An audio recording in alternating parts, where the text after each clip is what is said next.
ഇന്ന് തന്നെ ഡൗൺലോഡ് ചെയ്യൂ. കാണൂ നിങ്ങളുടെ ഫേവറേറ്റ് ഷോസ്. എന്താ ഓരോന്ന് ചിന്തിച്ചു കൂട്ടുന്നത്? ഒന്നുമില്ല. അല്ല, എന്തോ ഉണ്ട്. എന്താണെങ്കിലും എന്റെ അടുത്ത് പറ. ഒന്നുമില്ലെന്ന് പറഞ്ഞില്ലേ?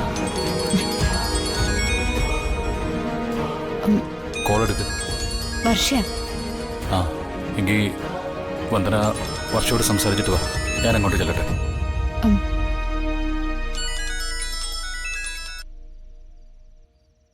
ആ മോളെ പറ. ചേച്ചി എവിടെയായിരുന്നു? ഞാൻ എവിടെയൊക്കെ അന്വേഷിച്ചു. ഞാനും ജഗനും കൂടി ഈ റിസോർട്ടിന്റെ അടുത്ത് തന്നെ നിൽക്കായിരുന്നു. മോൾ എന്തിനാ എന്നെ തിരക്കിയത്? ചേച്ചി, ഏട്ടനെ കുറിച്ച് എനിക്ക് ചില സംശയങ്ങളൊക്കെ തോന്നി തുടങ്ങി. സംശയങ്ങളോ? എന്ത് സംശയം? ഏട്ടൻ പക്ക ക്രിമിനൽ ആണെന്ന് ചേച്ചി പറഞ്ഞപ്പോ പോലും ഞാൻ വിശ്വസിച്ചില്ല.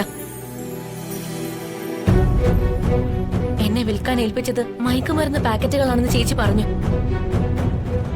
അത് പറഞ്ഞപ്പോ ചേച്ചിയോടൊപ്പം ജഗൻ ചേട്ടനും ശ്യാമും ഉണ്ടായിരുന്നു. ചേച്ചി ഓർക്കുന്നുണ്ടോ? ആ ഉണ്ട്. അത് മയക്കുമരുന്നാണെന്ന് ഞാനും വിശ്വസിച്ചതാ. അപ്പോഴാ അയാള് പാക്കറ്റിലെ ഹോമിയോപ്പതി ഗുളിക കാണിച്ച് ആ വിശ്വാസത്തെ അയാൾ പൊളിച്ചത്. അയാള് നിരപരാധിയാണെന്ന് കാണിക്കാൻ പല പൊടിക്കൈകളും പ്രയോഗിച്ചു. അയാളെ സംശയിക്കാനും വയ്യ, സംശയിക്കാതിരിക്കാനും വയ്യെന്ന അവസ്ഥയിൽ കഴിയുകയായിരുന്നു ഞാൻ. അറിയാം മോളെ. ഇപ്പൊ എന്താ സംഭവിച്ചത്?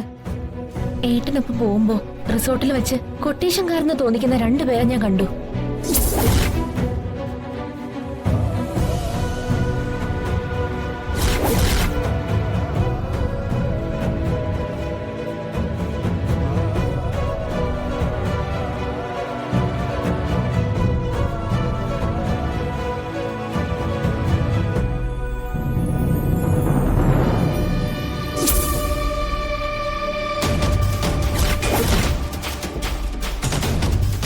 എന്നെ കണ്ടപ്പോ അവര് ഭയന്ന് മാറിപ്പോകുന്നത് ഞാൻ കണ്ടു. അവരെ കുറിച്ച് ചോദിച്ചപ്പോ അവരെ അറിയില്ലെന്ന് ഏട്ടൻ പറഞ്ഞു. അതിലെന്തോ പന്തികേടുള്ളതാ എനിക്ക് തോന്നി. ഈ ഗുണ്ടകളെ കണ്ടത് ദീമോളെ തട്ടിക്കൊണ്ടു പോകുന്നതിന് മുൻപാണോ അതോ ശേഷമാണോ? ദീമോളെ തട്ടിക്കൊണ്ടു പോകുന്നതിന് മുമ്പാ. പിന്നെ കാവില് വന്ന അമ്മാവനോടും ശ്യാമനോടും അയാൾ വഴക്കുണ്ടാക്കിയില്ലേ? അതിനുശേഷമുള്ള അയാളുടെ നീക്കങ്ങളിലും എനിക്ക് സംശയമുണ്ട്. എന്തായാലും ഞാൻ ഇതിനെക്കുറിച്ചൊക്കെ ചോദിക്കാൻ പോവാ.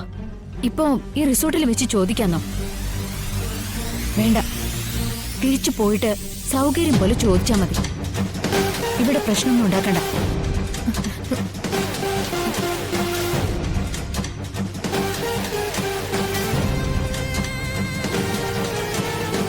Hello hello. ഛേ, കട്ടായല്ലോ. ഇനി കട്ടാക്കിയതാണോ?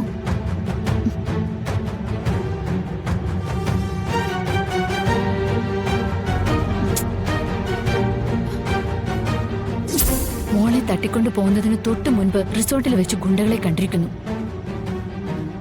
ആ ഗുണ്ടകൾ തന്നെയായിരിക്കില്ലേ മോളെ തട്ടിക്കൊണ്ടു പോവാൻ ശ്രമിച്ചതും?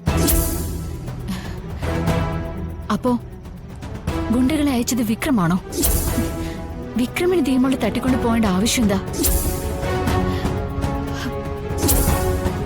മാനത്തെ കൊട്ടാരം